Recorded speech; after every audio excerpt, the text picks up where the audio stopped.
ጤና ይስጥልኝ ክቡራትና ክቡራን የዩቲዩብ ቻናል ቤተሰቦች፣ ሰበር መረጃዎች መውጣታቸውን ቀጥለዋል። አስቸኳይ ፈጣን ሰበር መረጃዎች ዩቲዩብ ላይ ሲጫኑ ቀድሞ ለእናንተ መልእክት እንዲደርሳችሁ እና ዜናዎችን በፍጥነት እንድትከታተሉ የዩቲዩብ ቻናሌን ሰብስክራይብ በማድረግ የደወል ምልክቷን መጫን አትዘንጉም። ወደ ሰበር መረጃዎች። በመርካቶ የፕላስቲክ ከረጢት የሚያሰራጩ 41 የጅምላ አካባቢዎች መደብሮች ታሸጉም። የአዲስ አበባ አካባቢ ጥበቃ ባለስልጣን ከአዲስ አበባ ድንበር ማስከበር ባለስልጣን የአዲስ አበባ ፖሊስ ጋር በጋራ ባደረጉት የተቀናጀ ክትትልና ቁጥጥር ዘመቻ በከተማዋ ትልቁ የንግድ ማዕከል መርካቶ ሲኒማ ራስ አካባቢ ወደ ተለያዩ የሀገሪቱ ክፍሎች የፕላስቲክ ከረጢት የሚያሰራጩ 41 የጅምላ ካፌ የንግድ ድርጅቶች እርምጃ ወስደዋል። እርምጃ የተወሰደው የፕላስቲክ ከረጢት አጠቃቀምን ለመገደብ የወጣው አዋጅ ቁጥር 1383/2017 ድንጋጌን መነሻ በማድረግ እንደሆነ ተገልጿል። እርምጃ የተወሰደባቸው ድርጅቶች ክልከላ የተጣለባቸውና ለአካባቢ ብክለት ከፍተኛ አስተዋጽኦ የሚያበረክቱ የፕላስቲክ ከረጢቶች በስፋት ሲያከፋፍሉ የተገኙ ናቸው። ባለስልጣን መስሪያ ቤቶቹ በቁጥጥር ስር ወቅት አስተዳደሩ እርምጃ ከመውሰድ ጎን ለጎን ሰፊ የግንዛቤ መፍጠር ስራ ተከናውኗል። በዚህም ለአካባቢው ከ100 በላይ ለሚሆኑ አገልግሎት ሰጪ ድርጅቶች የተለያዩ ተቋማት ስለ አዋጁ ዓላማና ስለ ፕላስቲክ ከረጢት ጎጂነት ሰፊ ግንዛቤ ተፈጥሯል። ነጋዴዎችና ማህበረሰቡ ከአዋጁ ጎን በመቆም አማራጭ ለአካባቢው ተስማሚ የሆነ የመግቢያ ቁሶችን እንዲጠቀሙ ጥሪ ቀርበዋል።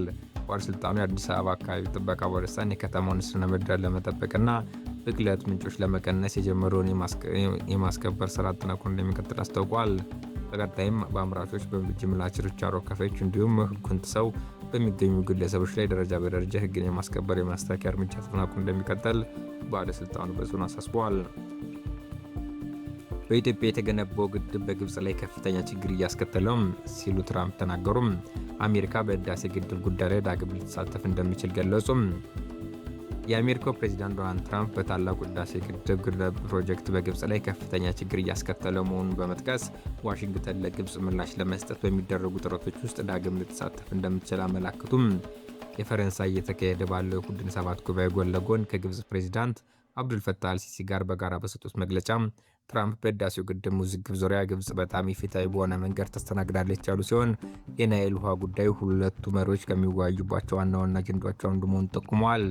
የአሜሪካው ፕሬዚዳንት ዶናልድ ትራምፕ የግብፁን ፕሬዚዳንት አብዱልፈታህ አልሲሲን በመጥቀስ እኛ በአንድ ትንሽ ግድብ ፕሮጀክት ላይ እያገዝናቸው ነው፣ ማወቅ ከፈለጋችሁ በኢትዮጵያ በኩል በጣም ኢፍትሐዊ በሆነ መንገድ እንደተስተናገዳችሁ አስባለሁ ብለዋል።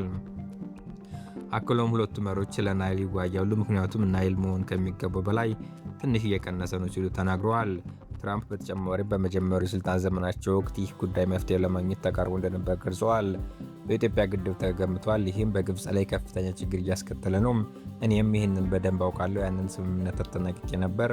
ከዚያ ግን የተጨበረበረ ምርጫ ተካሄደና ሌላ ሰው መጣ። እርሱ ደግሞ ስለ ጉዳዩ ብዙ የሚያውቅ ነገር አልነበረም። ምንም ነገር ሊፈቱ አልቻሉም ያሉት ትራምፕ ነገር ግን እኛ ወደ ጉዳዩ እንመለሳለን፣ ልንፈታው እንደምንችል እናያለን ብለዋል። ፕሬዚዳንት አልሲሲ በበኩላቸው ትራምፕ የግብጽ ስለ ግድቡ ያላትን ስጋት በመረዳታቸው ምስጋናቸውን አቅርበዋል። ይህ የግድብ ጉዳይ ለግብጽ ያለውን ተግዳሮቶች በተመለከተ ላሳዩት መረዳት ያለኝን ክብር ልገልጽ እወዳለሁ ሲሉ አልሲሲ ተናግረዋል። በኋላም የግብጽን የውሃ ደህንነት መብት እንደሚደግፉ ሲጠይቁ ትራምፕ በእርግጥ ግብጽን እደግፋለሁ፣ እርሱ ከመጀመሪያ ቀን ጀምሮ ጓደኛዬ ነው ሲሉ ምላሽ ሰጥተዋል። ይህ አስተያየት ትራምፕ ወደ ስልጣን ከተመለሱ በኋላ ስለ ህዳሴው ግድብ በይፋ ከሰጧቸው ቀጥተኛ መግለጫዎች መካከል አንዱ ነው። በመጀመሪያ ስልጣን ዘመናቸው አሜሪካ በኢትዮጵያ በግብጽና በሱዳን መካከል እንደ አውሮፓውያን አቆጣጠር 2020 መጀመሪያ ላይ ወደ ረቂቅ ስምምነት ያመራውን ድርድር ማመቻቸታቸው ይታወሳል።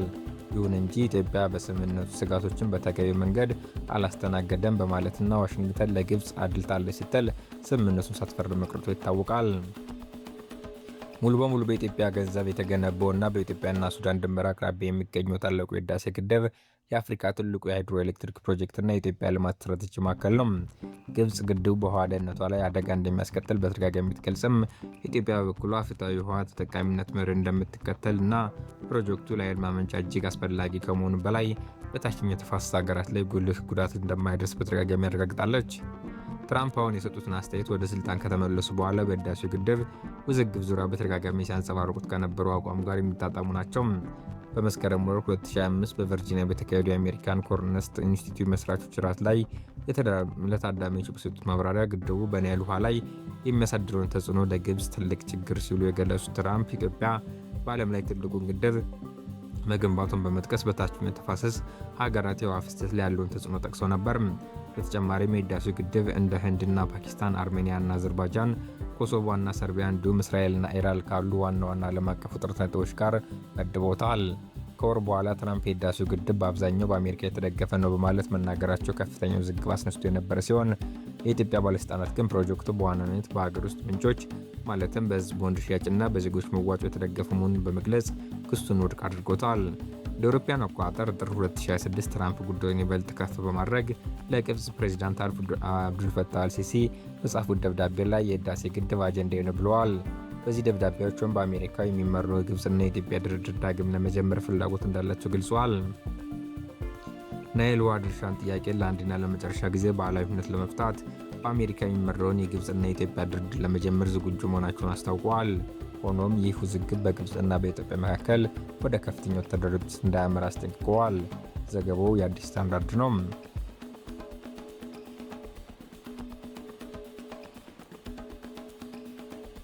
ትራምፕ አሜሪካና ኢራን ጦርነት ውስጥ ከገቡ ዓመታት ተቆጥረዋል አሉ። ፕሬዚዳንት ትራምፕ አሜሪካና ኢራን ከ3 ወራት በላይ የተካሄደውን ጦርነት የጀመረው ከዓመታት በፊት በአሜሪካ የኢራን ከፍተኛ ጀነራል ኢራቅ ውስጥ ከገደለች በኋላ መሆኑን ለጋዜጠኞች ተናገሩ። ትራምፕ በመጀመሪያው ዙር የስልጣን ዘመናቸው የቀድሞ ፕሬዚዳንት ከኢራን ጋር የደረሱትን የኒውክሌር ጦር መሳሪያ ስምምነት ውድቅ ካደረጉ በኋላ ከኢራን ጋር ፍጥጫ መጀመሩን በመጥቀስ ፍልሚያው የቆየ መሆኑን አመልክተዋል። ከዚያም በኋላ በአውሮፓውያኑ 2020 በፕሬዚዳንት ትራምፕ ትዕዛዝ ባግዳድ ውስጥ የኢራን አብዮታዊ ዘብ አንድ አካል የሆነው በውጭ ሀገራት ወታደራዊ እንቅስቃሴና በሚስጥራዊ ዘመቻ የሚታወቀው የቁዱስ ኃይል አዛዥ የነበሩትን ጀነራል ቃሲም ሱሌማን መገደላቸው ይታወሳል። አሁን ከወራቱ ጦርነት በኋላ ከስምምነት የተደረሰበት ጦርነት የጀመረው የካቲት 21 2018 ዓ.ም የነበረ ቢሆንም ትራምፕ ግን ከኢራን ጋር ጦርነት የጀመሩት ከ6 ዓመት በፊት ጀምሮ መሆኑን ፈረንሳይ ውስጥ በቡድን 7 ስብሰባ ወቅት ለጋዜጠኞች ተናግረዋል። ትራምፕ ጨምሮም ከኢራን ጋር በተደረገው ጦርነት ሌሎች የአሜሪካ ፕሬዚዳንቶች ያላሳኩትን ኢራን የኒውክሌር ጦር መሳሪያ እንዲያኖራት በማድረግ የነበረውን ስጋት ማስወገዳቸውን ተናግረዋል።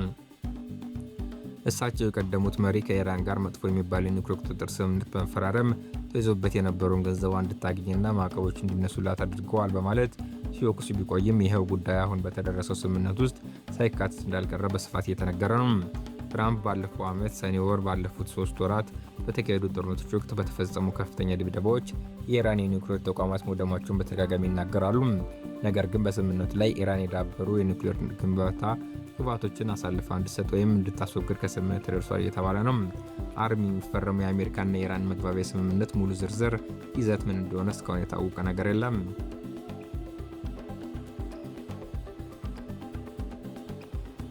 አርብ ስለሚፈረመው የአሜሪካና የኢራን ስምምነት እስካሁን የምናውቀው ነገርም አሜሪካና ኢራን ከ3 ወራት በላይ የዘለቀውን ጦርነት ለማስቆም የደረሱበት የመግባቢያ ስምምነት መፈረምን በዓለም ጉጉት እየተጠባበቀ ነው። የቡድን 7 ሀገራት በሁለቱ ሀገራት መካከል ተከታታይና ጠንካራ ስምምነት ሊደርስ እንደሚገባ ጥሪ አቅርበዋል። ወሳኙ የመግባቢያ ስምምነት በኢራንና በአሜሪካ ከፍተኛ ባለስልጣናት በስዊዘርላንዷ የመዝናኛ ስፍራ በርገንስቶክ ውስጥ ከነገ ወዲያ አርብ ይፈረማል ተብሎ በጉጉት የተጠበቀ ነው። ከሁለቱ ሀገራት እየወጡ ያሉ መረጃዎች እንደሚያመለክቱት የኢራን ፓርላማ አፈ ጉባኤ ዋነኛው ተደራዳሪ ሞሐመድ ባጌር ጋልቢፍ እና የአሜሪካ ምክትል ፕሬዚዳንት ጄዲ ቫንስ ስምምነቱን በመፈረም ይፋ እንደሚያደርጉ ተናግረዋል። ጦርነቱን ያስቆማሉ የተባሉ የመግባቢያ ሰነድ በተመለከተ የተለያዩ ይዘቶች እየወጡ ቢሆንም ይፋዊ የስምምነቱ ሀሳብ የያዘው ሰነድ ገና ይፋ አልተደረገም። የአሜሪካና የኢራን ባለስልጣናት ስዊዘርላንድ ውስጥ የሚገናኙት ስምምነቱን ለመፈረም ብቻ ሳይሆን በሌሎች ቁልፍ ጉዳዮች ላይም ድርድር እንደሚያደርጉ ይጠበቃል። በድርድሩ ቁልፍ ጉዳይ የሆነው የኢራን የዳበረ የኒውክሌር ጦር መሳሪያ መስሪያ ግብዓቶች ጉዳይ እንደሚገኙበት ተነግሯል።